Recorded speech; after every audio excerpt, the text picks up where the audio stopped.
You're listening to the Physio Matters podcast in association with rehabmypatient.com, and this is session 83.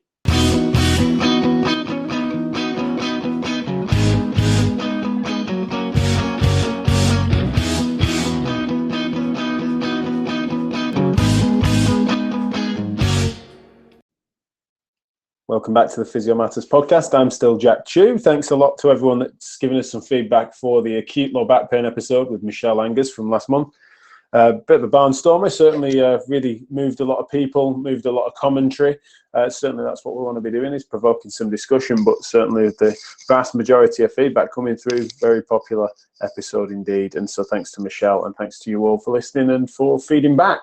One thing that's a bit of housekeeping, I guess, for us, just to clarify that Therapy Live Sport, by the time you're listening to this, likely to be sold out, but the Therapy Live website is now up and running, and we are able to control more of the variables this time, decrease glitches, and also just centralize the content. So therapy-live.co.uk. Go and have a drive around the website. You'll also notice that there's a Therapy Live Physio Matters Plus membership that we're doing now, which at £5 a month gets you access to all the content produced by Physio Matters and Therapy Live at every event on a monthly subscription basis, no contract. We are confident we'd be able to retain your interest by feeding you the best and brightest. You'll get access to episodes early of Physio Matters. You get hot takes, transcripts, translations, but also everything that Therapy Live produces. You get first access to tickets of all 4 shows of next year, as well as then all the content that's recorded at those events. And so, yeah, we're pretty confident that's a good CPD offering. If you like what we're doing and you want to support us and also keep things like Physio Matters and Therapy Live free at the point of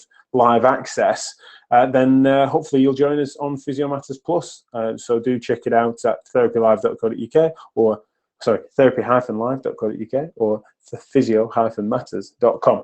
Many thanks as ever to rehabmypatient.com, our loyal sponsors. We're pleased to be working with what we consider to be the leading platform for exercise prescription.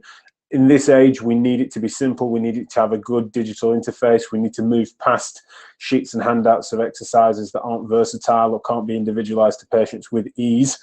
rehabmypatient.com/Physio Matters gets you a free trial, so please do not hesitate to check them out because you will be pleased with what you find. Certainly people that we're pleased to work with, really innovative company that we're looking forward to working with into 2021, we can confirm, including through Therapy Live, so you'll be seeing lots more of them, but please do check them out if you haven't already. And thanks again to rehabmypatient.com for their support of the show.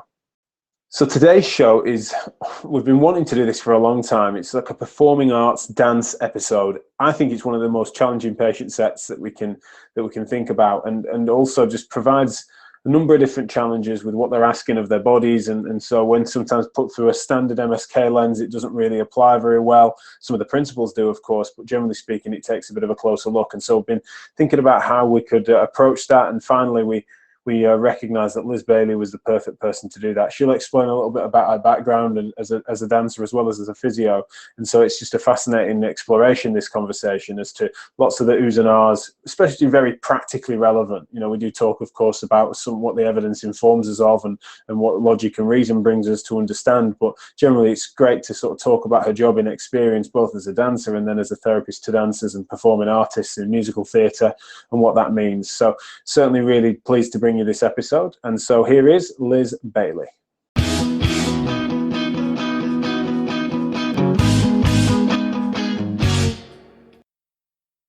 I'm delighted to be here today with Liz Bayley, discussing a topic that's been on our shortlist for a long time, and we've just never really thought of either the person, or I think we've maybe not been brave enough to wade into this space because we're often thinking in MSK and in sport terms, and sometimes even leaning on things that we've done in the past as people and as athletes. Means I'm not much of a dancer, I'm certainly not an actor, I've even dabbled in singing before and made that mistake, but generally speaking, not an area that we've any expertise on, but a really important area when we see patients that work in that space and start to have goals in that area, that there's certain parameters around performance arts and the rehabilitation of those people, athletes, that we really need to be considerate on. And so we've been wanting to do a Physio Matters episode on this. And so when I then realised that we have regular interactions with Liz Bayley on social media and that she's very thoughtful on this topic, that it was such a perfect opportunity to get her on the show. Liz, can you introduce yourself to the listeners? And thanks for joining us. Yeah, thanks, Jack. I'm really happy to be here too, because I've listened to the podcast since it started. So it's really nice to be part of it, and to be asked. So hopefully I won't let the team down. So yeah, I thought it'd be interesting to talk about my life as a dancer and also as a physio, because it's relevant, isn't it? So if we start from the beginning, I started dancing when I was 3, like many people do, and I trained in exclusively ballet until I was 16. And then I did a little bit of jazz and modern. I don't know if that means much to people, but it's another type of dance, until I was 18. And then I had to make that decision. Do I go to theatre school, or do I go to university and do something academic? And I've always been pretty sensible, and eventually decided to go and do a psychology degree at Sussex University. So I didn't dance, but I kept dancing while I was there. So I was at university in Brighton, used to get the train up to London to do advanced professional classes in London. So I was a really advanced dancer by that point, but I just decided to do the degree because I felt like it would probably be a good thing to do for the future, and that dancing could still wait another 3 years. So when I finally graduated, I thought, right, if I'm ever going to do it, this is the time. So I went to London, did lots of auditions, and was really fortunate, got lots of jobs, and basically had a 15-year career as a professional dancer. So to give you some examples of the kind of things I did that you would be familiar with, probably the most famous one would be the Moulin Rouge in Paris, which is the big cabaret show. So it's an absolute killer of a contract to do, because you do a can-can dance in it, and you do 12 shows a week, which is a lot of dancing. So even in the West End, you'll do 8 shows a week. So we were doing 2 shows every single night, and each show was about 3 hours long. So we're not on stage the whole time, but we're on stage a lot of that time, and we're doing the can-can, which broke me and probably opened up my interest in physiotherapy, actually, or in injuries. Right. I did lots of other work. A lot of it was abroad. I ended up getting a dance partner, and we specialised in Latin and ballroom and Argentine tango, which is the kind of thing you see on Strictly. Most people know what that is now because they get to see it on Strictly. So I ended up doing that for the biggest proportion of my dancing years, I would say. And I lived on a cruise ship for 4 years. Wow. Doing that, or different cruise ships for around 4 years. So you would dance and teach in the day, and then you'd dance at night, that kind of thing. It was good money, it was nice conditions. So that's a good option as a dance. So if you've got that option, it's great. And we made that work for us. That was really good.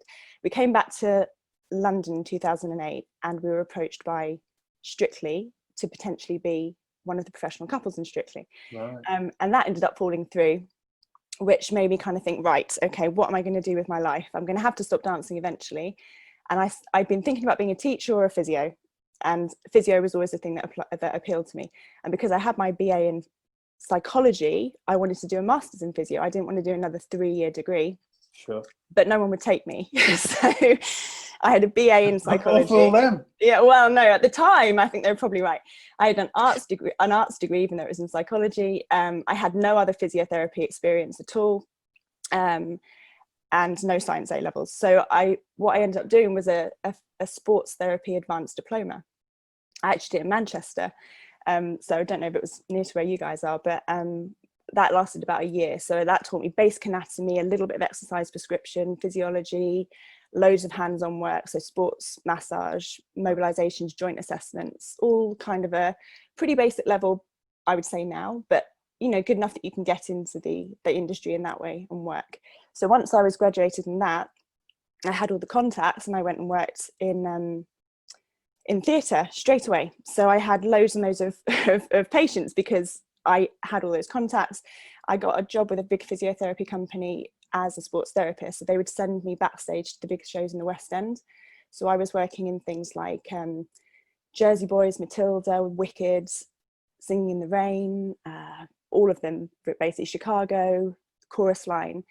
So I was backstage working with the performers on that. And then I was still dancing in the day myself as well, and I was teaching. So I was doing a little bit of both. Right. And while I was seeing all these different injuries, I was kind of, because it's the kind of person I am, I suppose, I would kind of think, oh, I don't know about that. So I'd read up on it. And I slowly was getting frustrated because I realized that I was at the bottom of the pile when it came to, diagnostics and the more advanced stuff. I knew someone had patellofemoral pain syndrome, but I wasn't able to diagnose it, because it just wasn't what I was trained to do. And I thought, no, I need to take this further. So I started delving into stuff to do with physiotherapy so I could get on the masters. So I got a job at the Falls and Bone Health Service in Battersea, as an exercise facilitator and worked in a community with people who were at risk of falling. I started teaching Parkinson's patients tango. So it was tango for balance, which is really interesting. So I got to a lot of exposure, people with neurological conditions. I got loads of other experience, you know, shadowing and going to hospitals and doing shadowing respiratory work. So I'd really be able to say, I know what it's all about. And it must have worked, because I finally got onto the MSc pre-reg at King's in 2014. So graduated from that, and then had to make the decision, do I go into rotations or do I go back to what I know and what I've already got contacts in? And I ended up doing that, partly because I was offered a job at a private sports injury clinic in Ascot, who were kitted up with all the same stuff that you'd see in a big dance company. So that's all the Pilates reformers, the trapeze tables, the chairs. We had 3 different studios in this clinic, and I just thought it just couldn't have been more perfect for me, really. I'd already done Pilates. I didn't know how to use the equipment. They were offering me some lovely kind of CPD, lots of supervision. And I thought, yeah, okay, that's what I'm going to go with. It just suited me better. And I think it was the right decision.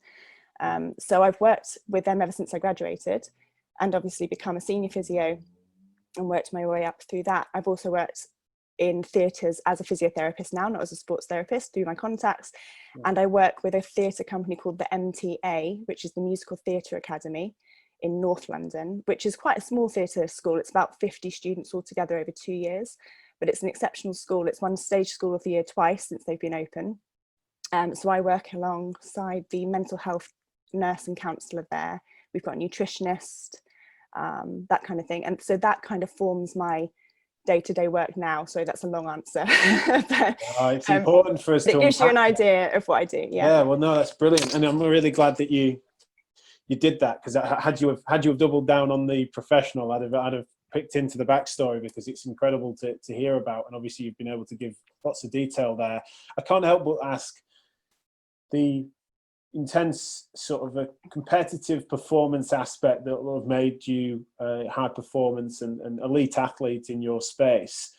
I can't help but recognize that drive then throughout. You know, when you've had an idea or you've sought after going up and doing something different with a career sense, do you feel that is a dispositional mindset thing, or is it coincidence? You know, no, I think it is a pattern there to me. Yeah, no, I think it is. I think it also shows you I think performers are really driven and ambitious. You have to be, because I've never not been self-employed, basically. So you have to make things happen. And I think actually getting onto the MSc was almost more of a success for me than passing the MSc, because it was so unlikely for them to take me on, especially somewhere like King's, which was it was a fantastic course. So that was such a big deal for me to have finally gotten on it. And I just knew that if I dedicated and went and did enough experience, if I could get the interview, I could probably get the place, and it worked. But I do think that's a trait that performers have. And I think that you're seeing it now, what with all the COVID stuff in theatres, that kind of resilience, flexibility, that drive to succeed is coming out in them. They've all been made jobless. They're all unemployed, but they're all making it work in some respect. And it's really, even I've seen that incredible sort of levels of entrepreneurship and creativity that's sort of flowing out of them. So it seems the case. I love the idea of you saying to a physio school, look, just give me a chance. I just want the audition. I mean, interview. Yeah. 100%. Yeah. No, that's brilliant. I'm so pleased that it's for all of our gains, really, especially with you now coming on here, as well as your contributions to this space, and the way in which, as well, you know, and this is going to come through, no doubt, through the interview. It's just the way in which you are interpreting what are sort of versatile learning skill sets through conditioning, as well as rehab, as well as the sort of biopsychosocial framework in which we view things to this side of it, which sometimes is an area in which people sometimes, I would argue, and I'm sure we'll talk about it, potentially overindulge on very specific things, be that biomechanics, etc., or flexibility, etc., which we'll visit. Thank you for sort of the big overview you've been able to give us there, and also it gives people an insight into where we're going to probably go in this conversation, which is that we're going to hit some specifics, but also there's so much applicability to this. Even if people don't see a lot of these sorts of athletes or even hobbyists, then the principles are fascinating, especially with regards to all those biopsychosocial elements. So where I'd like to start, if that's okay, is to talk about dance in a relevance of terminology front, as well as the sort of injury profiles and classic sort of typical things that we see or need to consider, not just in the sort of specialized setting, but also in a general MSK front, if that's okay. Okay, so if we think about, let's go with the type of injuries you see and the incidence of injuries is a good one to go with. So it's widely acknowledged that dancers get injured regularly, probably more regularly than their other athletic counterparts. The figure of like 80% of dancers will get injured within a year is thrown around sometimes, but if you look at the evidence, there's been various bits and pieces done study-wise. There's quite a nice little study that was done in a big ballet company. So ballet is almost a dance style unto itself. It is different from the other dance styles. It's very, it's sort of special in that way. And a lot of the research into dance is done in ballet companies because they have in-house medical teams that are available to do it. So sometimes the dance evidence is skewed a bit on the ballet, towards ballet, because they're the people that are doing the research, basically. Yeah. But if you look at, let's take a ballet company, it's a big ballet company up in the north. This was done in over 1 year, and they looked at injury incidents, and they found that for 1,000 hours of dance, there were 4.4 injuries, which doesn't really mean that much to me. But if you take it in this way, so for each dancer, that was 6.8 injuries per dancer per year, which is a lot. And this is looking at time loss, not just injury dancing through it. This is actually having to take time off because of the injury. Sure. Yeah. So these are injuries they're not carrying, if we were to call it that they can still perform on, that are niggles, maybe, if we call it that. Yeah, exactly. This is actually causing them to take time off. The average length of time off, I think, was about 7 days. And when you look at the type of injury, overuse injuries are really prominent. So in male dancers, it's about 60%. This is in this particular study. And in female dancers, it's 68%. Wow. So overuse injuries are really, really, really common. So now if you look at dancers that aren't that elite level ballet dancer, there's also studies been done with them as well. And they tend to show slightly less incidence of injury, but still very high. But they also show that with specialist dance intervention, medical interventions, it can be reduced quite significantly. Right. So we know that by having medical teams to help dancers, it does significantly improve their outcomes, basically. Specificity is really relevant there, because that's one of the things that people wonder, and definitely something I want to visit with you, is with regards to how much utility a generalist can have, and is it more of a do no harm if you end up in with someone like this? You know, I've had that myself, but again, I want to revisit that probably later as to how specific do we need to be, etc. But we talk about incidents. What about type? Yeah, so the type of injuries, obviously we're looking at lower limb injuries are always going to be the most prominent ones. So if you look at, from the evidence we've got, it looks like female dancers tend to get low back and nerve root type injuries more, and male dancers would tend to get more calf strains and subacromial pain. And that kind of perfectly matches the kind of requirements that, I mean, everyone does a little bit of everything in dance, but females tend to do a lot more cambres or back bends. Males tend to do a lot more elevation, ballistic type movements and partnering work. So that kind of matches perfectly with what you might expect. But they also get just the same old injuries that everyone would get. Well, you know, bad backs, neck spasms, shoulder pain, you know, hip impingement, that kind of thing. The other thing, but the key thing with dancers, I suppose, is the prominence of foot and ankle injuries. But again, you're going into ballet more a little bit, probably.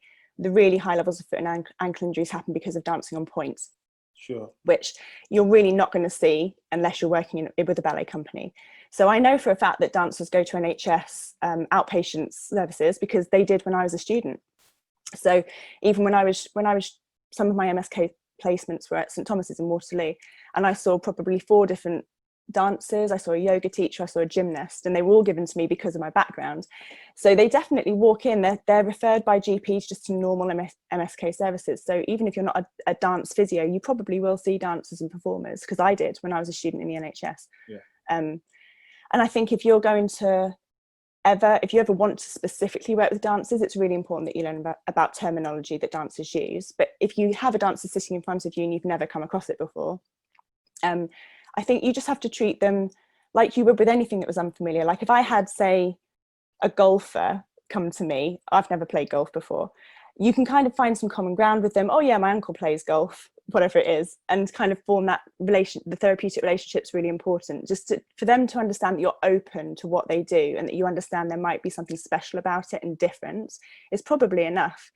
You don't necessarily have to use the right terminology, but I think you have to remember, if you're seeing a dancer but you're not a dancer, they're the expert in their field, but you're still the expert in your field. So you know about anatomy, physiology, injury prevention, healing times, and you can still give them all of that information, even if you don't know exactly what a double pirouette into a grand jeté en tonneau is, you know. No. Yeah, so they need to spell that out and or show you a video. Yeah, exactly. In order for us to work that but through. you can get the dancers to say they got injured doing a grand battement. I'm presuming you wouldn't know what a grand battement was. It's basically a high kick. Yeah, it's just a high kick. So say they've got a hamstring strain from doing a grand battement. So yeah, you don't know what that is, but you can ask them to show it to me online, tell me what it is, can you show me on the other leg? If you show an interest in what they do and are really open to it, I think dancers really like that, and they appreciate that not everyone knows exactly what they do on that kind of level.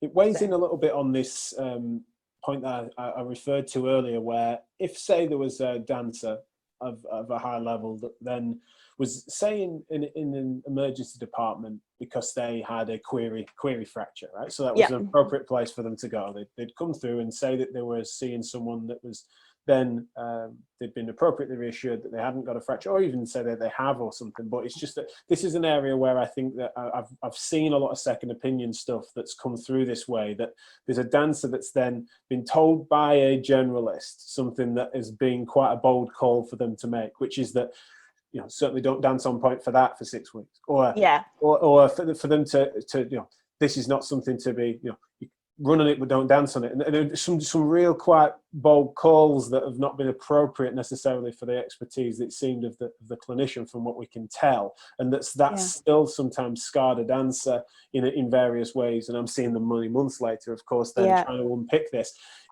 One of the questions I had then is how careful do generalists need to be in this space compared to sometimes other sporting disciplines where it maybe matters less that they know less about lacrosse than they do rugby because there's more transferable principles? It feels like this is an area that we need to be just extra careful. I don't know. Yeah, I think what you're describing I've seen happen on numerous occasions. I saw one dancer that had it was a patellar tendinopathy, but it just wasn't managed particularly well at the time. It escalated and it got really, really bad, acute on chronic, and then it degenerated, and then all kinds. And he was dancing through it. This was on a stage in the West End. He really should have been taken off. When I look back at this with my physio head, this is back when I was a sports therapist. Okay. But he continued to dance on it. He wanted to work, and no one was sort of there to say, no, you must stop because this is going to get much worse, and we can rehab it, but you need to stop now. He eventually ended up getting sent to a surgeon who did a microfracture on it. So you're adding insult to injury, literally. He didn't need that. What he probably needed was some really good isometric work, you know, or some heavy slow resistance, and to stop doing the thing that was causing the problem. But that didn't happen at the time. And that particular surgeon said, yeah, you'll never dance again.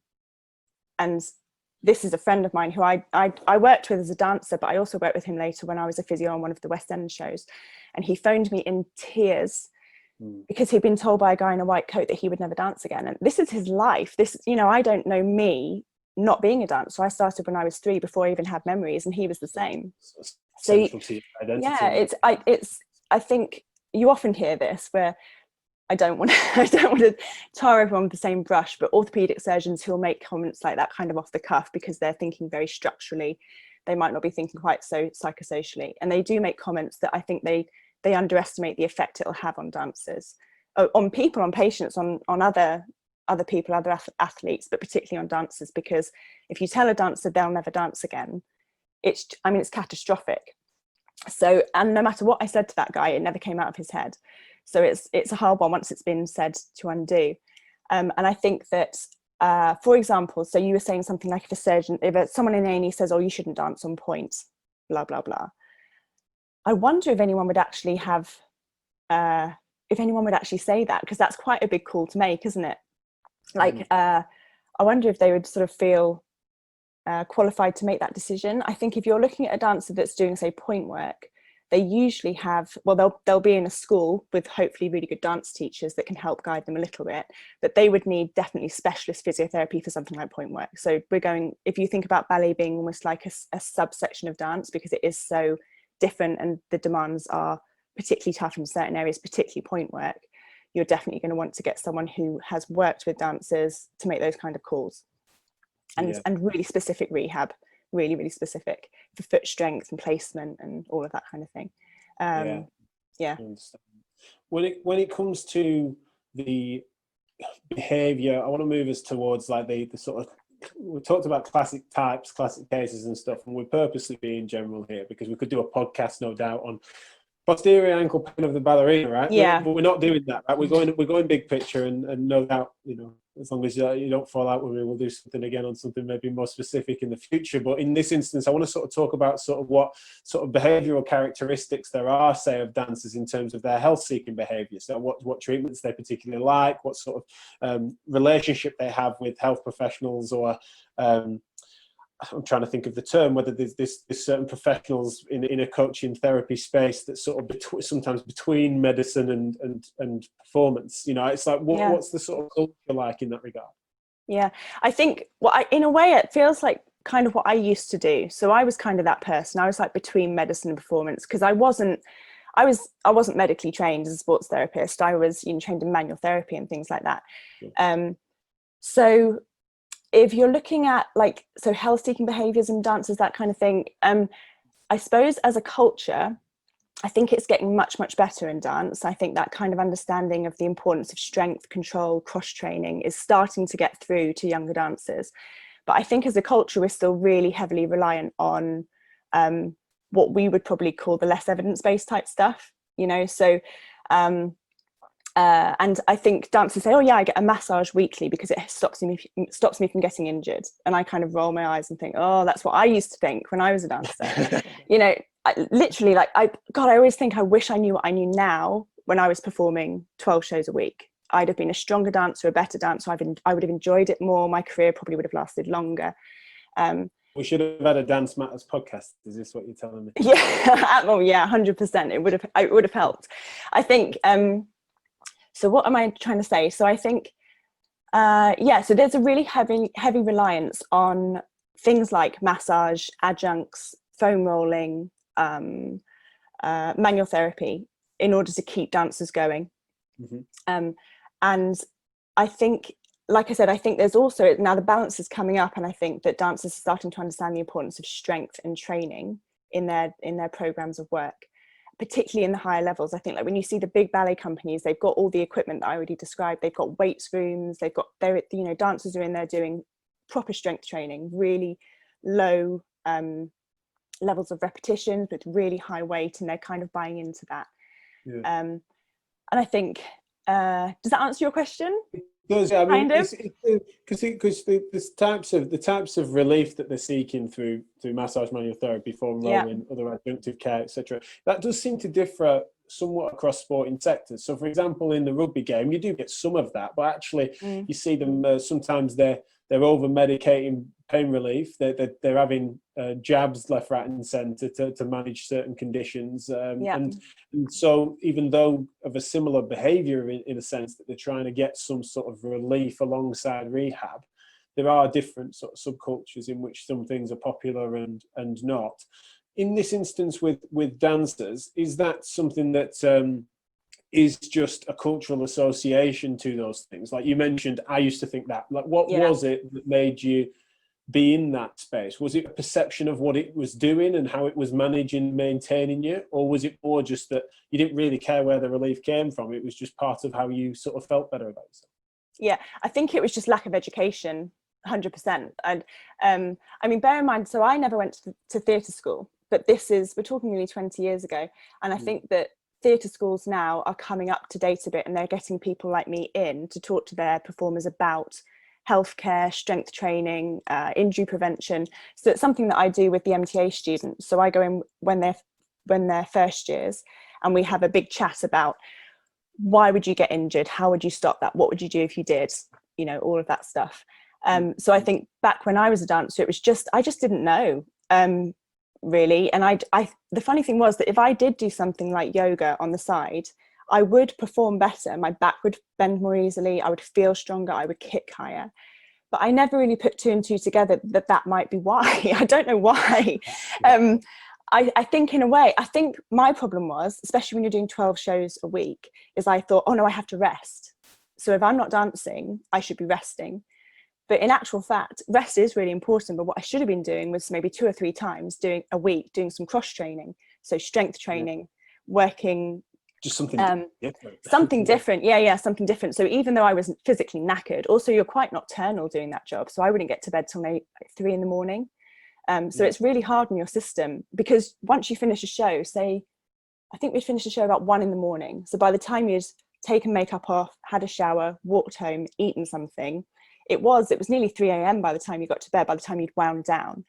So the environmental factors, they're not very cohesive to good health, I suppose. You kind of just want to lay in late, get up and then go to work and get through the show. But I think if I'd had someone's education at some point, or if I'd gotten this maybe when I was doing my training, actually if you cross train, if you improve your strength, your control, your proprioception, your balance, all of those things, you'll actually get through the shows easier and you won't be as tired.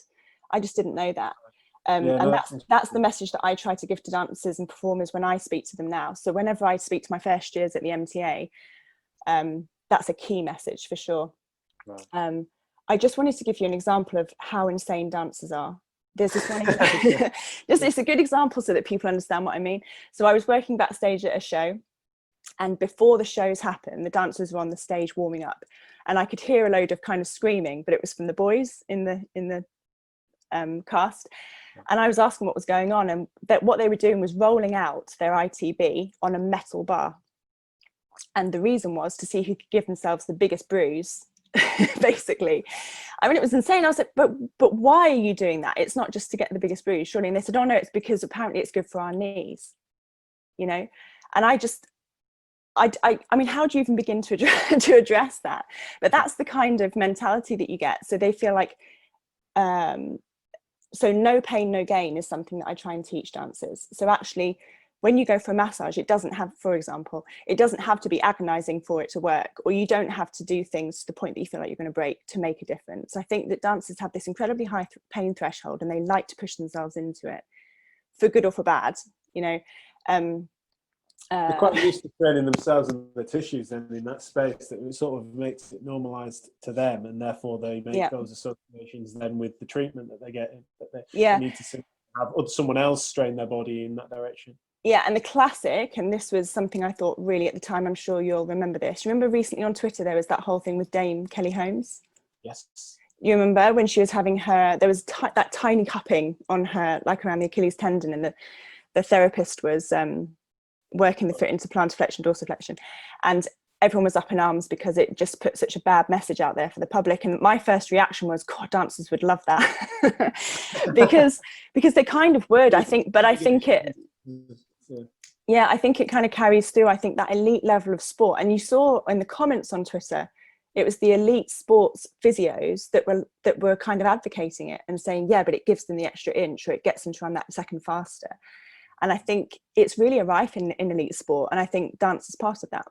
Yeah, it's certainly those sorts of things are fraught with challenges, whereby the big issue I end up taking is that there's such a difference in opinion in the professions and industry at large in MSK and sport about what are we trying to achieve with something like that. It wasn't that they were making an argument that, oh, we're doing this as a part, it was a perception that those modalities were doing something, and that therefore the pain was a side effect that was necessary to make those differences to tissues. So that mechanism of effect conversation just seems to get lost sometimes in the whether or not it was polite to bring that up type discussion. So yeah, it was a fascinating one, and I'm not surprised. Yeah, I can think of even just dancers that I've worked with, which of course are few and far between compared to your experience. But yeah, they sometimes that way out, that they're wanting to grimace no matter what it is you're doing, whether that's rehabbing or any manual work with them.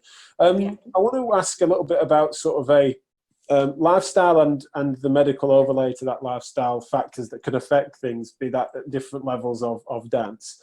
And I also feel like I may overindulge stereotypes that aren't appropriate here, but I'll just sort of throw some out there, because some of them are associations that might be relevant, and others might be ones that we need to bust those myths. But this sort of, particularly around The physique that's required of many dancers means that sometimes there's associations to, say, not even total eating disorders, but some issues there with regards to nutrition and the monoic factors, athlete triad, stress fractures because of the high load, as a lot, plus or minus smoking. So I'm saying a lot there. I just want to just throw out a few things there that sort of can be a cluster of things. Is that something that's a bit of an old stereotype that's actually wasn't actually that fair ever, or is it something that is a key variable for us to need to consider when someone might present? Yeah, okay, that's interesting. So I think the body image, the body weight, and the red S type problems are probably more rife in ballet. Okay. This is probably from my experience is far more West End and musical theatre. Although I've shadowed at big ballet companies, I'm in touch with physios and big ballet companies. I've done work for them, but I definitely am much more musical theatre. So the body type that you see in musical theatre really isn't, and the desirable body type really isn't that stick thin thing that is difficult to achieve and that you might have to change your nutrition to achieve. So if you look at ballet students, that's where I'd say that was more of a risk factor. So I don't really see it much in the industry that I work in that part of it. But so I don't think that that's an old-fashioned sort of stereotype. I think it is something that still is a problem and still needs to be monitored really carefully. And something that I would talk about, but I know that there was a Red S podcast, wasn't there, by Anna, which she covered brilliantly, and I couldn't add anything to that. But everything she said is also applicable to dancers. Okay. As well. So that's one thing. That would be the body type and the eating disorder, the red S type challenges. The smoking thing is interesting, and in my personal experience, I can tell you how I saw this change over 15 years that I was a dancer. So when I first started, everyone smoked. I never did, actually. I was always far too sensible. But the halo from here, yeah. when I say everyone smoked, a lot of people smoked. I remember you'd have, I don't know, 8 out of 12 would probably smoke. By the time I finished, I think you'd be pushed to find a smoker in a cast of dancers. Genuinely, it's amazing how much it changed. So I don't know what that's about. I don't know if it's to do with just in general the message about how bad smoking is for us is going out there. I also think smoking is sometimes used as a weight management, possibly. Yeah. But then again, in the cast that I was in, like I said, it's not so much of an issue. I don't really know what causes that, but there was definitely a shift towards. It coincides with a massive cultural change. Cultural change, yeah, I agree. Yeah. You saw fewer trendy, sexy celebrities even leaning into that and wanting to instead the cleaner image sort of a phase around a similar sort of time frame. But also it'd be interesting because the downstream effects of smoking, just beyond your obvious lung cancer, etc., of course, which are on the serious end of it, but it's kind of the association to bone health and stuff, especially amongst the professional class of dancer. I imagine that's starting to come through, and I know that that's coming through now in education of youngsters in that space. So a whole host of different factors, but again, one of the reasons I wanted to ask you about it is to see if that is still like a prevalence within a subculture, that actually that is still, there's a higher, I heard before that years gone by, there were always higher incidences in the performing arts of smokers than there would be in the general public for various reasons, whereas now it sounds like that's moved away. I think it's tailing off, and I think that's to do with education, cultural shift, and probably to do with education, like the kind of thing that I do with the dancers that I see in their first year. And I think that more performing arts schools are doing that. They're getting professionals in to talk to people about health, nutrition, injury prevention, sleep, how to stay healthy as a performer. And I don't think you had that years ago. No. So, I think as well the incredible athletes that these people sometimes are just by disposition, and whilst they work incredibly hard, don't get me wrong, but the incredible levels of talent, as well as the fact that they're sort of their body types, etc., have sort of lent them to this world in which they sometimes have been able to do to a degree in their youth, take for granted some of the more holistic factors that they've otherwise just been able to do what they want, and their body can do these things.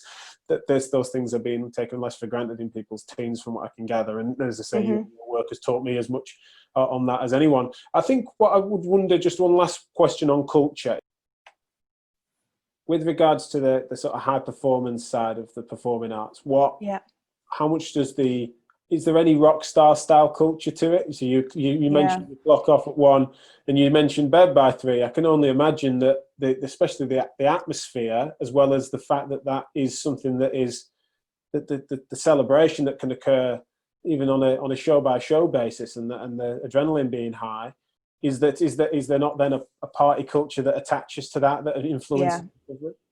Yeah, no, I think there definitely is. I think you're right. It's probably worth bringing up mental health under this kind of bracket, because I think it's all part of it. It's definitely true that there's a bit of a party culture, but I think it depends on the type of person you are as to whether you get involved in that or not. Like, I learnt when I was in Paris, which was back in 2003, I learnt later on that there was probably a little bit of substance abuse that went on there. I don't know, can I say that? Yes, you can, yeah, there was. I'd have said it. Yeah. I was oblivious to it. I was like, oh, was there? So I just wasn't in that circle. So it's not a blanket thing for sure, you know. But if you're that way inclined, it's there for sure. I think when I spoke to our mental health nurse at the MTA where I work, so she's a mental health nurse and a counsellor, and I just we were just talking in general about why is it that performers have poorer mental health, because in general it's accepted that it's probably 1 in 3 performers that might have a problem with their mental health in a year, whereas it's 1 in 4, I think, for the general public. So there's a slightly higher incidence of problems. And she actually brought this up as one of the issues. It's that the environment supports 2 particular things. One is substance abuse, the other is probably sex addiction. Right. That you do see in performers, for sure. And it's to do with low self-esteem and looking for validation, all of those kinds of things. Right. And I think that the culture and the environment supports that if you want it. So I think that's the key thing. Like, I was never involved in that, and I didn't really see it go on much, but it definitely does go on for sure. What else? I think, just talking about mental health, I think if ever you see a dancer or someone who's in performance, it's not just dancers, this is musicians as well, actors, singers. It's always worth bearing in mind their mental health status, because they're under a lot of pressure. So they're under constant scrutiny. They have to compare themselves to people who maybe aren't in the arts and who are moving on through their life, having children, buying houses, that kind of thing, and yet they're still living in a bedsit or a house share, at the age of, say, 30, which is pretty standard, because you just don't make very much money doing what you do. You have to go from contract to contract, be highly flexible. There's a certain amount of resilience in there, but I think it takes its toll, I think, after years of rejections and having to be so flexible. And the other thing that I thought was really eye-opening that our mental health nurse shared with me was that when she counsels patients, it often goes back to their adolescence. So even though there are things about being in performance which are risky for mental health, you very likely going into the world of performance because you're looking for validation or something like that, something from your adolescence is actually making you go into the arts because you've got low self-esteem, for example. So it's a bit of a it's a hot pot for mental health type. Chicken and egg. It is chicken and egg, yeah. Isn't it? Because you can so understand it, as well as understanding people's sort of disposition and character traits that might mean that they would be of the elite end of that spectrum, or even if not in terms of the quality of performance, but they'll want to do that. It's something that you can so understand that is going to sort of self-select for certain traits. And yeah, definitely. Fascinating. I had a colleague who was a dancer that then went in and said didn't like really treating dancers. They went into wanting team sports sort of athletes mainly and working in MSK. But when talking about dance, I said, just out of interest, if I'm thinking about treating in that direction, is there a particular sort of test or something you could do with a dance troupe, for example, that would be of value, and either what test would it be, and then especially if we were to act on it? And the reason I remember it is because I was sort of thinking at that point, especially, I was thinking in like a basic screening level, and you just said, a drugs test. Oh, really? Like fundamentally, if you really? Which he saw as being the sort of people. I think I was asking after sort of longevity. If you wanted to speak to dancers about, how you couldn't, instead of having a real hotspot of a few years of a career, for those that wanted to 10, 15 years, I was saying what test and acting on said test would be, thinking endurance, etc. And he just said, no, it's the people. He said that. It's interesting though, because as someone who is in the industry for a really long time, and I work with people all the time, I don't see it. It's not something that I see. I don't think I've ever seen it, actually. Like I said, it was probably around me a bit when I was a dancer, but I was a bit oblivious. I just wasn't in that circle.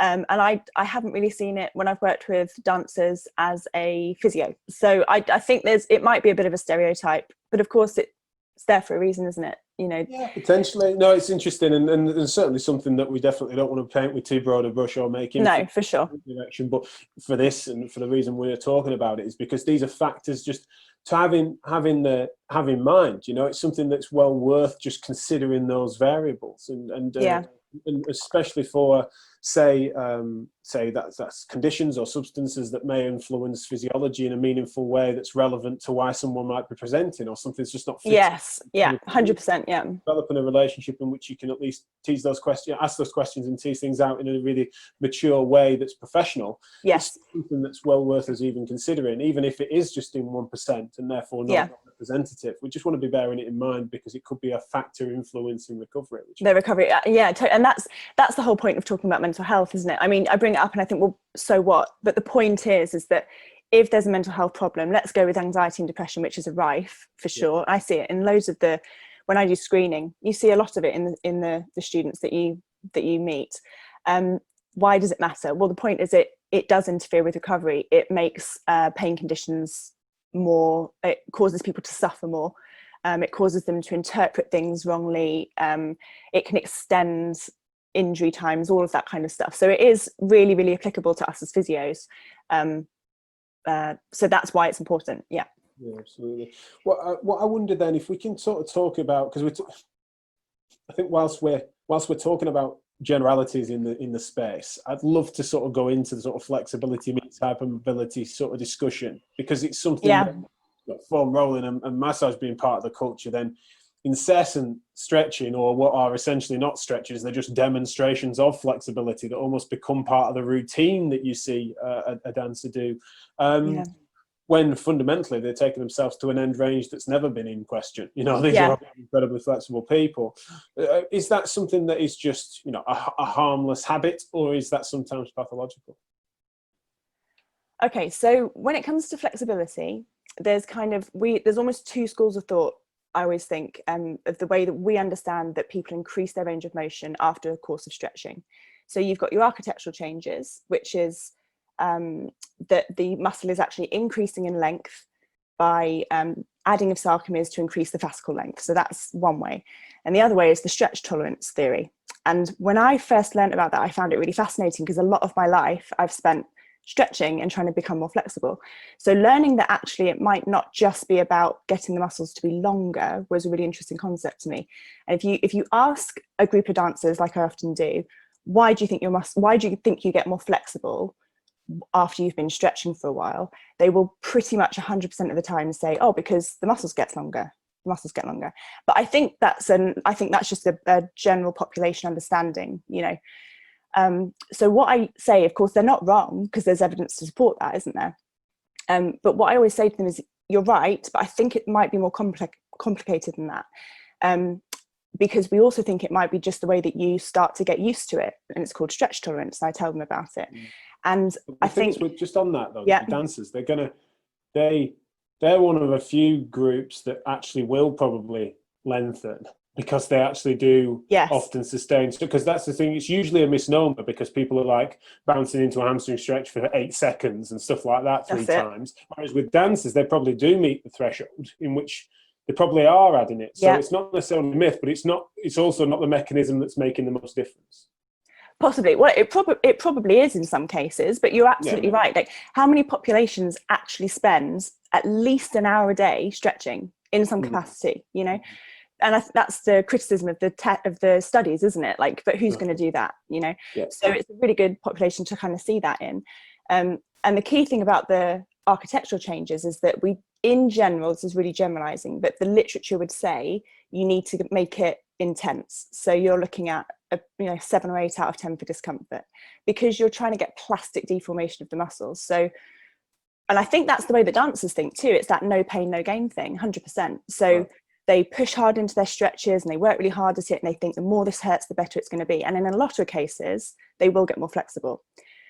However, this is coming from a personal point of view with me as well, because I was always flexible enough to be a dancer. So I've obviously got a certain level just genetically, but I was never one of those really super bendy dancers.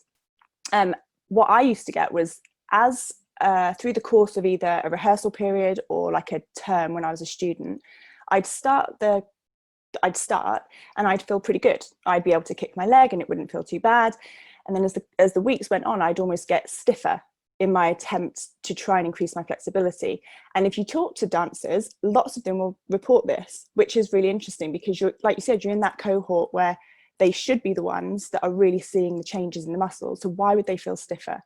But I was definitely one of those people. So this is why when I read about stretch tolerance, it really kind of called out to me, because it seems to be that for me, the harder I try and stretch, I almost have like it backfires on me a little bit. And that seems to be more to do with the neurodynamics of it. So if you get a dancer come to see you with this kind of problem, this is what I've started doing in the last few years, and I've had some really good outcomes with it. It's worth testing their end of range flexibility to see where the restriction lies. So is it in the hamstrings or is it neural? Because with some of them, when you do a passive straight leg raise on them, they don't feel it in the hamstring, they actually feel it behind the knee or in the calf. Well, we know that that's a neural stretch, isn't it? So if their restriction is neural, you probably need to work with the nervous system more than people that don't have that kind of sensation. And that's me. This is why I find it really interesting, because I have personal experience with this. Just on that, would you look for, because you're mentioning almost a subjective guide and an objective guide there. Yeah. You say you're assessing and our listeners are assessing dancers and they may be wanting to try and tease that out, which would be interesting. Would you be looking for one or both of those things? So you've got that they might have that neurodynamically when you test them on a passive straight leg raise or equivalent. Yeah. And you're also looking for this, when you persistently stretch over the course of a term, do you notice positive or negative changes? So you need one or both of those things, do you think? Probably one or both, but usually you get both together. Right. Like I only did the talk with our new first years at the MTA 2 weeks ago, and I said, does anyone here experience that? And about 5 hands flew up. It's really so it's a definite phenomenon, and it was something that happened to me. So it's really frustrating as a dancer when you're trying to get your flexibility better, but it kind of seems to be backfiring on you. So if you switch your mentality, go towards more stretch tolerance rather than trying to actually make the muscles longer. So by doing that, if you back off on the intensity, if you don't hold any stretches, so dancers will do static stretching, we know there's evidence for and against it, blah, blah, blah. But in these particular types of people, if you don't hold stretches, you make them more dynamic and you almost treat them like a radicular pain patient, right? You're almost getting them to kind of slide and glide in tension. Okay. If you think about how we do that in clinics, so you're like a slump test. So you'll get them to go into a full stretch and pull the toes up and maybe put the head down, but then you'll come straight back out of it. So you're kind of flossing the nerve as opposed to tensioning the nerve. Sure. Yeah? And we're not suggesting then, because this is some of the things that the misnomer in the neurodynamics literature is this, we're not inferring that we need to literally stretch the nervous system as if that web is tight. We're saying that the interfaces, as we know, between the nervous system and the musculature and all the other soft tissues, we're trying to just create more mobility. So instead of sustaining a stretch, we're then flowing in and out of different movements and sometimes even considering neurodynamic patterns if we needed to. Exactly. Yeah, exactly. Because you're never going to just stretch the nerves in isolation, are you? And are we stretching the nerves? I don't even know. Yeah, exactly. Yeah, sure. You're never going to do anything in isolation. Everything's going to happen all at once. So it's just a different way of stretching. So I've done a couple of videos though on YouTube about how to assess this and also how to change the flexibility program to be more useful for people that might find normal stretching, quote unquote, less productive, right? So if you want to have a look at, there's some YouTube videos that might explain it a bit better. But it's a really useful thing with some dancers. But you also find this so you get lots of hypermobility in dance. It's definitely, I think they say as much as 44% of dancers can be hypermobile. That I definitely have read that somewhere. However, the instance of hypermobility will drop as you move up through the ranks. And that's probably a self-selection type thing. So basically, if you're really hypermobile, you're probably not going to have the strength and control to be able to be a prima dancer in the Royal Ballet. Okay. You know? So what about longevity? Do we know anything about that with regards to, say, hypermobility? Does that predispose to a shorter career? Yeah, possibly. And that's again why you don't find it at higher levels. Right. Because those people will potentially have already gotten to the end of their career. They just have too much joint pain, or they're just not able to sustain postures or whatever it is. So yes, there's possibly that's possibly why as well. But people have this assumption that hypermobile people are flexible, but they're not always. Very often I'll get someone, often I had 3 in the last cohort that have just come into the musical theatre academy that I work at, who rate, let's say, an 8 out of 9 on the Baton scale. So all of their joints will go to maximum range. But if you get them to stand and try and touch the floor, they can't do it. And it's just really bizarre because, and they get so annoyed because they're like, I've got all of the cons of being hypermobile and none of the pros, you know, because it's like, I think it was Nick Allen who is like the head physio. I think he's the physio for the Birmingham Ballet. He did a really good lecture about this, and that's on YouTube if you want to have a look at it. But he basically lists the pros and the cons of hypermobility. The pros are increased range of motion. The cons, he's got like 3 different lists of all the problems that come with hypermobility. So to have hypermobility syndrome and not be flexible is just a double assault, isn't it, really? So this kind of stretching is really, really useful for those people as well. So it's just it's a useful way to kind of look at people's flexibility who actually do need to be able to kick high, you know, like footballers don't necessarily, or well, maybe footballers more than a runner, but you know what I mean, in the general athletic population.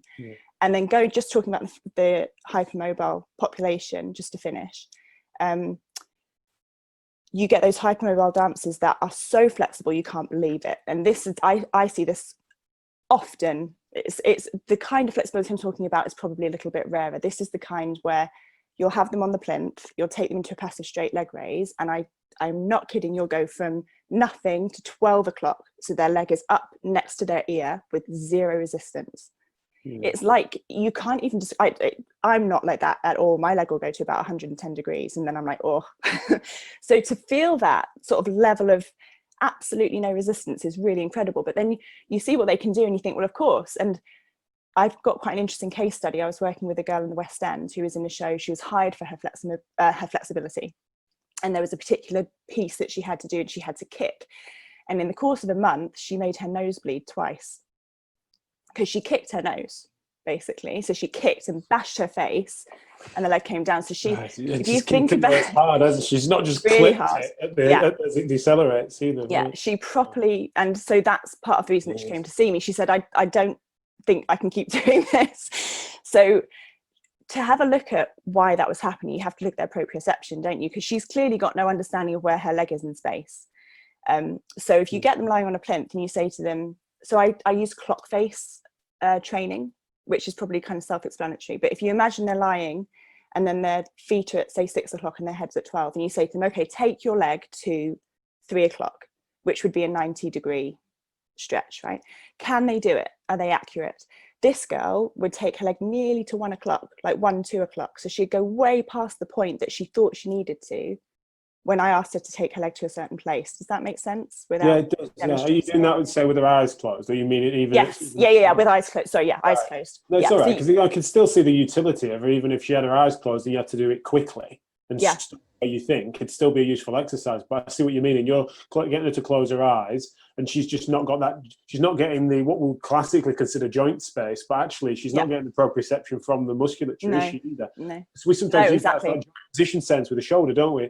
And we're thinking about it just as joint position sense. But actually, if she's not got that resistance in her hamstring as she does that, then I can understand what she got to tell her. And you can see why she's in this position where she's hit her face so hard.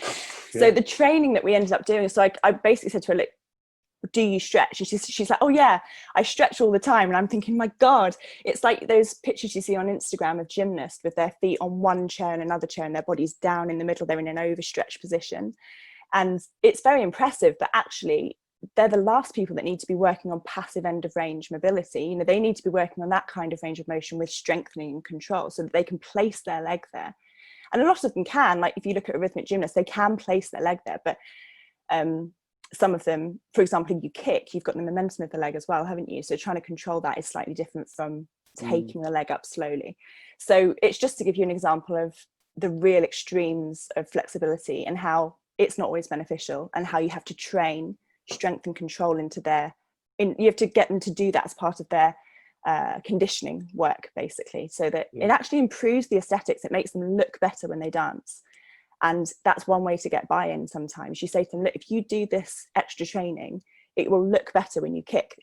The audience won't kind of wince because your leg is ricocheting off your face, you know. So yeah, there's actually aesthetic gains as well, and of course that's the most important thing, because dance is it's an art form. So saw a touring performer probably a couple of years ago under a sort of consulting role before we had the practice, but saw her face to face because she was local, you know, doing they were in town and came to see me, and because I was then not able to really give some of the rehab that I would want to be more involved, some of the control-based stuff that we've sort of talked about. I remember sort of saying that we'll have a catch-up over Skype at the time. But in the meantime, I just feel like some of the things that you're describing basically it sort of maps onto her. And I said, just go and train with the synchronized swimming team that she said your housemate was in. And it felt like if you can just do some of these movements under some sense of resistance in which you're not having to, you know, she wasn't decelerating sensibly and stuff. And it felt like in that instance, you could do the same thing. A rhythmic gymnast in that instance to go and do some synchronized swimming, or vice versa, just as a means of cross training where you might use that range in a different way. Yeah. It was cop-out rehab from me between appointments in many ways, but the concept is that you've just got the range is sometimes it can be a negative rather than just a positive. Like 100%. If you, yeah, for sure. And I don't think people ever think that. This is one of the. So I list these myths for the new students when they come in, and one of them is the myth is I can't be too flexible. That's what I tell them. So it doesn't apply to many of them. Most of them will be trying to get more flexible most of their careers, just like I was. But for the ones that don't have to, it's a really important thing to explain. Yeah, and also for them to be reassured that they're not suddenly going to stiffen up. They're not going to miss a couple of days worth of hour-long static stretching and then wake up stiff and therefore not able to perform as they are. Yeah, definitely. And they'd expect their body to. You know, that's just not how it works and what we understand of it now. Whereas I think historically we used to think that, you know, you need to do this to maintain. Yeah. You know, maybe there are some people that do, but those that are dispositionally that way, then we need to probably reassure them there's probably better things you could be doing with that hour. Definitely. But what you just said, something I wanted to pick up on. The thing about hypermobile's deconditioning, just not to do with flexibility, but when it comes to strength and conditioning and power, they do decondition faster. They seem to. So it's really important for them to know if they have a break, they probably shouldn't have a complete rest when it comes to strength work. Right. Okay. So that's something that I always talk to them about as well. No, it makes sense. Yeah, I think so. And I mean, obviously I still dance professionally. I did it for 15 years, but I could have enjoyed my dance more and I could have performed better if I had cross-trained, done strength training, stretched differently. And probably just those main things. That's probably enough. Worked on my single leg heel raise strength. That's the other thing that I want to make sure goes into this podcast. I know, well, we can go there. I mean, I was going to definitely bring it there at some point because of the fact that you mentioned about these sort of calf injuries, especially in the male dancers, etc. But also, the calves are doing plenty in most types of dance, but especially when it comes to say musical theatre, etc. There's I rarely see someone come on stage without it being a leap. So, you know, you've got that nature of the bounding that's often quite dramatic, and that is going to be conducive to not just overuse in terms of tendons, etc., but certainly those high impact strains when it comes to lifting. So, I suppose it depends if you want to nest your answer as to why a single leg calf raise you feel is valuable, but also tell me a little bit about some of the more specific injuries that can occur that aren't just overuse. Okay, so calf and ankle injuries don't just happen because of the impact work and the jumping. You also have to consider footwear as well, and also because of, if you think about dancers that work on points, so standing on their toes, you get loads of posterior impingements. I'm trying to think of the other thing I was going to say. Heels. So apart from point shoes, dancers also dance in heels. I can't think of another sport where someone's required to wear a heeled shoe to do the thing that they're going to do. So I this is a big part of my dance career because I did Latin, ballroom and Argentine tango. So I spent a lot of my career in heels. And you hear stories about dancers who train all day in heels and then they take their heels off, go to the gym for a run or something, and they get calf strain. Or the worst case was an Achilles tendon rupture. And you can probably see where I'm going to go with this. It's because it's worked in that shortened range for 8 hours maybe of a rehearsal, and then you're asking it to accept the body's load at the extended range, which it doesn't work in, which it's not trained to do. So it's really important to have full range, full strength through the full range of the calf complex. And so the single leg heel raise is really important for ballet dancers because of the amount of work they do in a point position. It's really important for all dancers because of the amount of elevation and landing that we have to deal with. And it's really important for other dancers, people that work in heels, because they often don't train the full range of their motion with strength. Cool. So I was talking about this on Twitter, and then I had a really lovely tweet back from Nhs, who I'd like to just mention, because she's always so gracious and always, if ever I have any questions, she's always straight there and gives me loads of help. Nhs is the medical director for the Australian Ballet. Wow. Very knowledgeable, very experienced. And I was talking about doing single leg heel raises. I think I was doing it with dancers because I'd seen it done by someone who worked with runners as a functional measure. So what you get with a lot of student dancers is medial tibial stress syndrome, loads of it. In fact, before we moved to our new location with the MTA, the theatre school, we were in an old building that had concrete floors. And I'm not kidding, I think we had 60% of the dancers had shin splints, basically, because of the amount of work they were doing on a really unforgiving floor. And it was just an absolute nightmare. We had to and then in one of the shows they were doing a number from Legally Blonde, the musical Legally Blonde, which is a skipping number.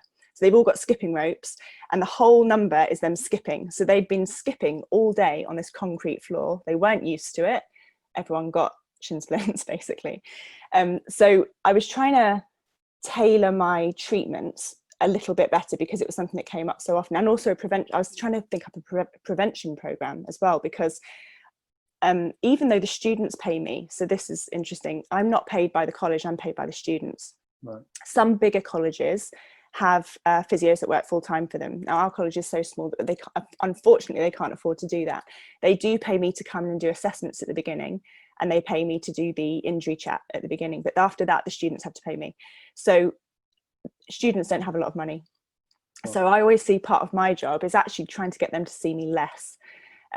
So I was trying to come up with this basically a prevention program for medial tibial stress syndrome, but all the other foot and ankle condition problems.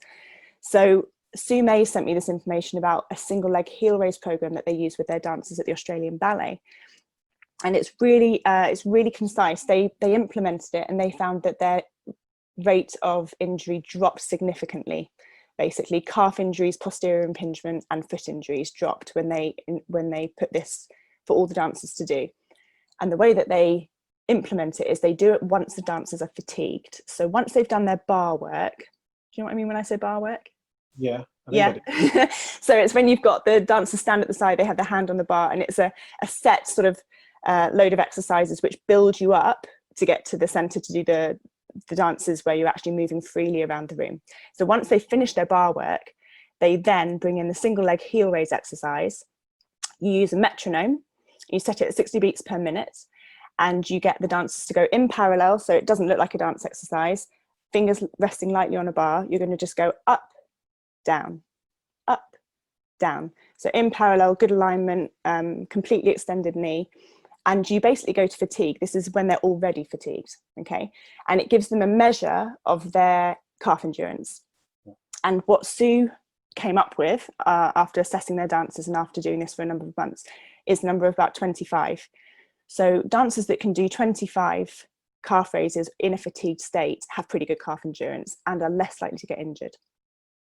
And I just thought that was fascinating. I thought it's such an easy thing to implement. So I emailed the dance teachers, I put a video together, I put it online, and I got all the kids doing it, and it has helped. Some of them, it's improved their jump strength, it's improved, it's reduced some injury rates. I don't keep a really clear record of injuries in the same way as because they will have over the Australian. Yeah, exactly. I don't, like the bigger ballet companies tend to have documents and they write exactly what happens when, and they're able to audit that better probably than I am. But I just thought, well, why wouldn't you do that with a load of dancers? It just leans into that. It's a classic thing where we think about shock absorption. And what a perfect muscle apparatus it is to do that. But sometimes it's seen as being like a bit of a a go-to get out of jail type thing where it's almost too cliched. But in this instance, it not only sounds like it's a sensible and feasible mechanism, but actually the interventional studies such as this, or what's then carried through on audits for they said troops then, but I don't know what teams. For the dancers. Yeah, but it's great that those sorts of levels of evidence are really valuable for us to get insight, especially because, I mean, I can only imagine it's going to be easy for them to put the metronome on. They're going to keep to time, I think, dancers. Put in a gym full of rugby players, it'd be hilarious to see them bobbing up and down at times. But no, I can see how that would work, as well as, it's great to hear of those sorts of results. So yeah, it's fascinating because you were reflecting on your own experiences, saying that of the things that you would change, then that would be one of them. Yeah. Implement, and it's great. And it's one of the things. So now, in fact, after the recent, so we just had a new cohort start for September at our theatre school. So I've recently been doing a load of videos to give them some resources of the most important things. So on those videos, and this is people that can use these as resources from the podcast, are neurodynamic stretching, testing to see whether flexibility is limited by muscle, fascia, or possibly the nervous system. I've got foundation core exercises. I'm about to put the single leg heel raise video up, that kind of thing. So they've got these basic resources of stuff that almost all dance students will benefit from, in my experience, and professionals as well. It's amazing when you see, when you work with professionals like in the West End, if you get them to do a single leg heel raise and you just get them to balance on your hands, how difficult it is for a lot of them just to get up and stay up. They don't have the endurance that they need to be able to perform, especially on things like rate stages, which are an absolute minefield. Well, you've said that about control generally, haven't you, before? Depending on the style of dance that they do, etc., means that unlike when you're with a gymnast, the change in speed that is inherent to a lot of gymnastic training means that they tend to have control at every which angle. Whereas when it comes to sort of dance and performance, sometimes, especially if they've been in a show for a while, from what I've seen as well, is that you've got certain tasks that are far less challenging than the one that they're doing all the time, in a technical sense. But it's so undertrained because they're doing it in one particular rate, at one particular speed, at frequency, and therefore actually a step down from that under a controlled environment is really challenging for them. But do you think that's it? And that's why they get injured. Yeah, definitely, Jack. There is one bit of research, and it's you saying that your niece goes to Elmhurst is what made me think about it. But it's just they did some fantastic research about strength and conditioning for reducing injuries in dancers that I just feel like I want to say. It's something that I've mentioned in a blog that I've written previously, but it's so good, and I just think it's worth a shout out. So what they did was they took the FIFA 11 Plus, which is designed for footballers, they adapted it for dancers, and then they instilled it into their program at Elmhurst Ballet School. And then once that was instilled and all the dancers had done it, they then, I don't know what the time period was, but they had a 40% reduction in injury, in reportings of injuries from putting in this strength and conditioning program that's based on the FIFA 11 Plus, and they call it the 11 Plus dance. And it's on YouTube. So if you want to Google it, just put in 11 Plus dance, and it's beautifully filmed. They've got dancers performing each of the exercises. They've got, do this exercise, make sure that you can do this, this, this, and this before you progress. It's really well explained. So it's a brilliant resource. I use it myself. I pick exercises out of it for some things, and some people I'll say, go away and do that. Like if they want a strength and conditioning program, because it's evidence-based. The paper hasn't been published, I think, much to their dismay, but I think I might even be right in saying they won an award for that. I might be wrong. I think I read that somewhere. So I wanted to just mention it because I think it was such fantastic research. Well, let's draw some attention to it, and whether or not that means it gets chalked up, but let's get some fanfare around it. That sounds like really interesting work, and certainly the sort of application of an adaptation of sensible evidence-informed metrics, and that sort of data is really valuable, and I think sometimes under regarded. It's like that sort of active audit type processes that then result in changes. They're the sorts of things that should be done on levels of departments at all levels of sport. So really interesting stuff, and thanks for mentioning it. You said you train into that control in various different ways, which reminds me a bit. We go back to the can-can, and you think about the work that Kieran O'Sullivan did on hamstrings, and recognizing that in Irish, Gaelic footballers, the way that they kick, obviously on a straight leg, means that that's asking a lot eccentrically of a hamstring, much like a can-can would. Is that you've really got it's about the flexibility to get there. Okay, that's one thing, but the actual ability to control and decelerate that movement is key. And with can, it's not just how high the leg goes, it's how quick you can get it down, because it's really fast. So yes, it's exactly what you've just said. Decelerating the eccentric and then snapping it back. Snapping it down, and with a flexed foot. So you're doing it with a flexed foot. So you're technically putting the nerve under a massive amount of stress as well. So it's like just a recipe for disaster. It was for me. My hamstrings were never the same again. So it's exactly what you just described. Yeah. And I think that's the key thing, is that that's the kind of thing that you might not realize. People always train because they want to be more flexible. But what about getting a leg back down? Because this is another thing I want to mention about dancers and how dance is different from other sports. And you said about the metronome. There's no other sports that I can think of, again, that have an external rhythm that you have to keep up to. Yeah. You know, so if you're running, you're just going to go as fast as you can. But actually, and if you were just going to do kicks, you just do them at a certain speed, but it's dictated to you how fast you've got to do them to get across the stage and be in the right place and blah, blah, blah. Sure. So working with music hall with a metronome is really important, I think, for rehab in dancers as well, because it's how they work. It's how they're asked to produce movement to an external rhythm. And metronomes are really useful for that. Yeah, absolutely. I think that funnily enough brings me on to a concept of compliance is something that I've heard it called in the arts, whereby even the metronome, as you've just mentioned, is something that, or the rhythm is something that complies that athlete within, you know, there's a certain degree of freedom that might be in the creative arts, in the choreography processes, and that people can have their individual style. But then there is compliance within form. I mean, more so in ballet, don't get me wrong. Yeah. I've got a niece at Elmhurst at the moment who... have you? Okay, yeah. But, you know, it's just so fascinating that she's seen as being fairly edgy as a ballerina from what I've told. But, you know, to my naked eye, it's just like, if anything, it's so compliant amongst the whole group. But it's just that the compliance aspects, and the reason that this word came up in conversation with others, was that also means that they all get this association to the links to this show must go on mentality, whereby they sometimes grin and bear it. They comply within the expectations of their coaches, their teachers, the audience, themselves, the fact that they're in it to be under the spotlight, and they love that. Hopefully they enjoy that they then comply within the expectations that mean that they're sometimes willing to put themselves through it for various reasons in ways that they probably shouldn't in some instances. I wonder what your thoughts are on that, whether the culture is changing, but also how we as therapists need to interact and better understand it, because we need to not be clumsy and say, don't do it, but then also you sometimes need to push hard when it is for safety reasons, to potentially pull people off stress fractures that are worse than and other variables. Yeah.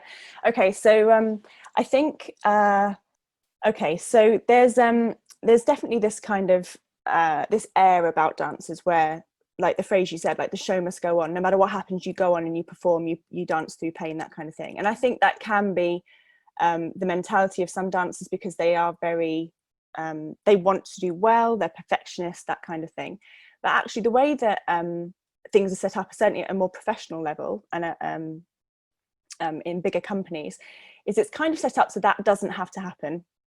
So if you go into theatres in the West End, they've got a really clear structure of they have swings, understudies and standbys who are there to step in if anyone in the show can't go on, basically.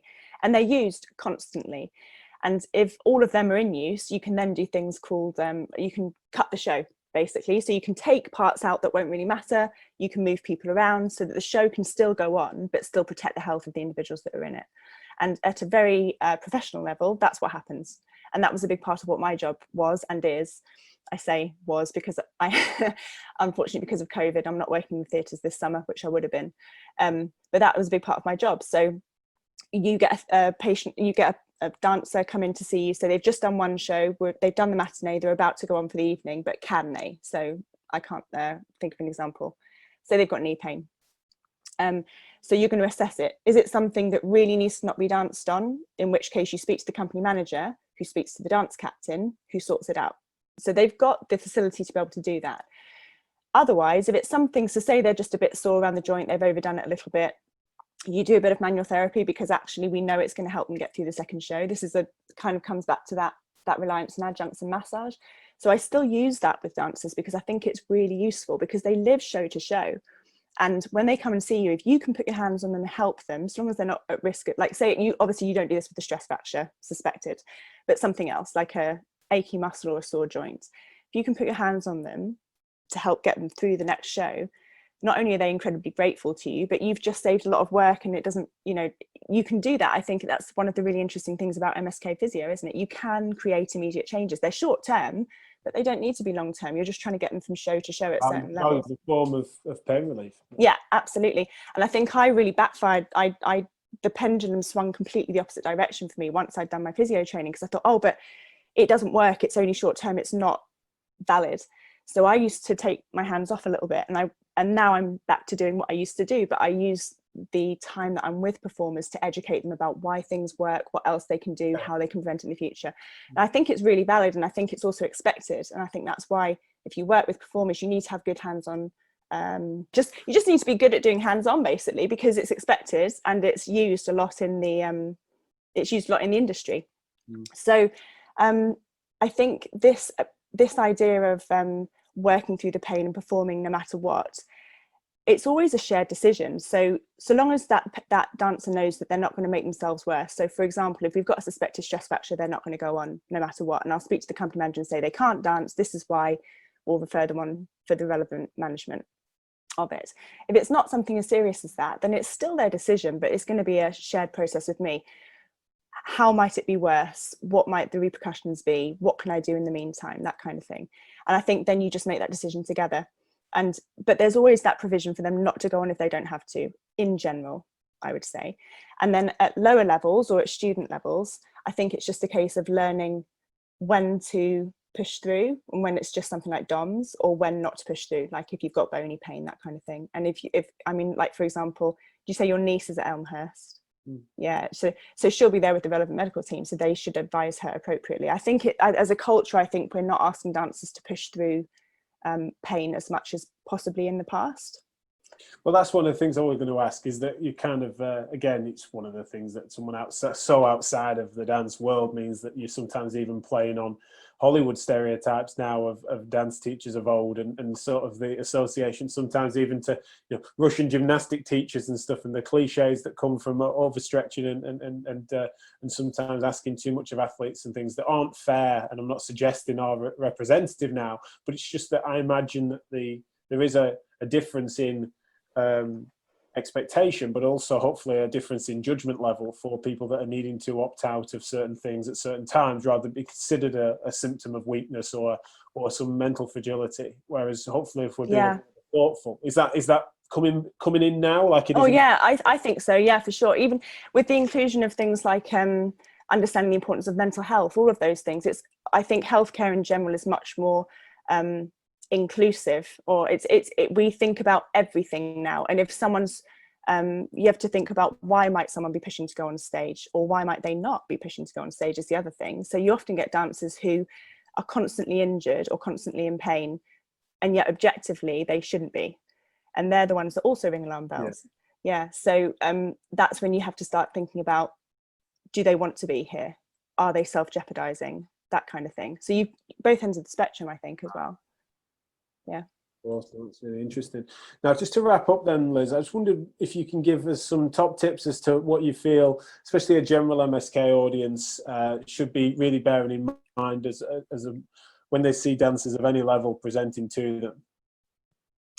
Top tips. Okay, so if you get a dancer in, I suppose key things to look at are, like you were saying, they might be able to do really amazing feats, leaps, jumps, that kind of thing, but look at their basic strength and control in simple body movements. So single leg heel raises, single leg knee bends, squats, bridges, single leg bridges, push-ups, rowing, planks, all of those kinds of things, because they show up inconsistencies and imbalances that you might not be expecting to see. And also dancers quite like being tested in that way, in my experience. So I sort of always say to people, I don't have this sort of Bible of exercises and tests that I do just with dancers. Sure. I do all the same stuff with dancers as I do with the average person as well. There's a few things that are more specific, particularly in the exercises, but in general, I'll get them to be doing lunges or functional tests, that kind of thing, to look at their strength and control on a whole, because quite often that can be quite revealing. The single leg heel raise is a classic, I tell you. And I think that with everyone, I think probably with runners and things as well, it's a really, really good test. I think be mindful of their options for modifying their dance. So at a really high level, if they're injured, like I said, there's those things in place that they can be taken out of a show and that can be replaced. If they're at a lower level, it probably isn't as important that they go on, but they can probably modify choreography or teaching style, or say for example, you've got someone that's in a local show. So that's not the kind of thing where it's been choreographed by a professional person and it must always be the same every night. That can probably be tweaked. So it's about asking them, what are our options here? Can we modify things? Can you do it on the other leg? Can you take the back bend out? You know, things like that. So if you speak to them about what the options are, it might give you an idea of what you can change to either keep them dancing or get them back to dancing sooner as well. So the other thing is with dancers is that they might not return to full dance, but they can return to some dance. So know what your options are there as well. So you, rather than doing a full out, say, ballet class, you can do what's called a flat bar. So you don't rise up at all. So for foot and ankle injuries, it's fantastic. They can get back to class, but they're not going to be necessarily exacerbating their injury. Or you can do a low bar. So you don't go up to full rise, you just keep it low. Or you can do the whole class, but you can take out the jumps at the end, you know, that kind of thing. So you need to know what their options are. What else? Always bear mental health in mind. It's just something to kind of have in the back of your mind for if you're looking at someone who has really severe symptoms that don't really match up to the objective things that you're seeing, or global pain. Always look for hypermobility. That's not something that they know about. Always have a quick check with dancers for hypermobility, because if they're having lots of different joint problems, that could be why. Obviously there's other reasons. What else? And check ask them about their other exercise. That's the key, because I think lots of dancers think the more I dance, the better I'll be. But actually, rather than doing 2 dance classes a day, do a dance class, then go away, do 45 minutes of cardio and some strength training, and that will do you much better, much less likely to get overuse injuries, and you'll benefit as a dancer from it as well, I think. Yeah, especially if you're doing those dance classes as for fitness rather than for technique or for learning. And yeah, different world, isn't it? Now, as I thought would happen, you know, we've come back around to this, some principles there that people need to recognize to apply MSK. So in occupational health or in other rehabilitation, they'd be recognizing, take the whole task, break it down, recognize what return to work would look like in terms of, can you do modified duties? Can we look at the macro load, or specific tasks that we can modify and give people variations of? Applying those principles into a dance world sounds appropriate, and then recognizing where the upper limit is to your knowledge to make sure you don't make some clumsy mistakes, especially in the high level. That seems like a really decent place for us to have concluded it. Thank you so much for your time. Really appreciate it. It's been absolutely fascinating, and I know we could talk about this forever and a day, so no doubt we can talk again in another context. But thanks so much, and really appreciate it. Where do people find more out about you, Liz? So just look up my name. If you Google me, you'll get my dance stuff and my physio stuff. So if you want to see me dancing, you can see that too. So Liz Bayley, Bayley spelt with a Y, Bayley. Liz Bayley Physio is my website. I've got a YouTube channel. So if you want to have a look at some of the videos I've been talking about for, like I said, dynamic stretching or core work, or how to assess people's flexibility and improve it, that's all on there. You can have a look at that. And I should probably just do a shout in the direction of the Nhs Dance Clinics, because I don't think people know much about this, and it's a really fantastic resource. So London, Bath, Birmingham, there's Nhs Dance Clinics at big hospitals that GPs can refer your patients into with the choose and book option. And then they're fantastic. They're clinics with, so you've got sports medicine doctors, physios, nurses, psychologists. They've got pain management or access to all of those services. So if you have a dancer who you see on the NHS or privately who doesn't have the funds and needs further input or a second opinion or anything like that, or scans, Nhs Dance Clinics, and you get to them via One Dance and NIDMS, and that's the National Institute of Dance Medicine Science. That's who runs it. And people can be referred straight there. And they even have, like in London, the hospital is in Mile End, they even have a A&E department for dancers. So if you've got a dancer that requires an emergency scan, or they might have had a fracture or something like that, you can send them to Mile End in London, phone ahead, details on the web, and they'll see a dance specialist, hopefully. so long as the service is still running. I don't know if COVID has affected things. Sure, that could be. Yeah. No, that's brilliant. Well, that's really helpful information and signposting as well. So thanks again. Really appreciate it, and we'll speak soon. Thanks, Jack. Bye.